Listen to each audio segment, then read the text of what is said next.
আজ একটু চিকেন তন্দুরি বানাবো।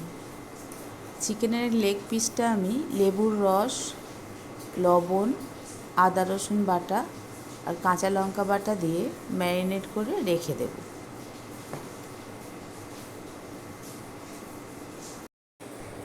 একটা প্যানে একটু ঘি দিয়ে তাতে বেসন আর কাশ্মীরি লঙ্কা দিয়ে ভালো করে ভেজে নেব।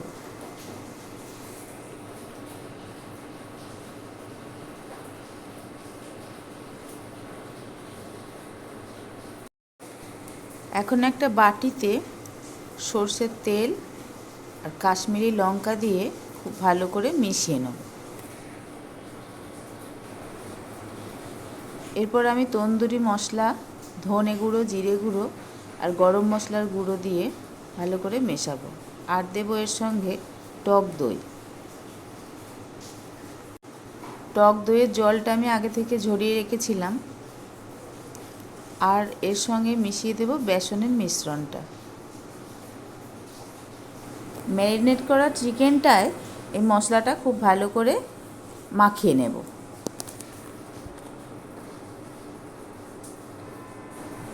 এখন আমি এই চিকেনটা 4 থেকে 5 ঘন্টা ফ্রিজে রেখে দেব। এখন একটা প্যানে সাদা তেল দিয়ে তার মধ্যে একটু বাটার দিয়ে দেব। বাটারটা খুব ভালো করে গলে গেলে তখন চিকেনটা দিয়ে ভালো করে রোস্ট করে নেব।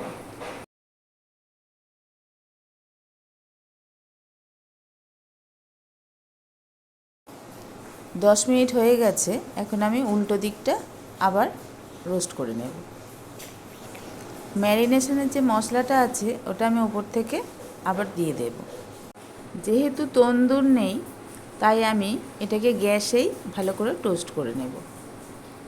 মাঝে মাঝে ওপর থেকে একটু বাটার লাগিয়ে দেব। আবারও উল্টে দিলাম, আবারও বাটার লাগিয়ে দিলাম। এইভাবেই তৈরি হয়ে গেল আজকের চিকেন তন্দুরি।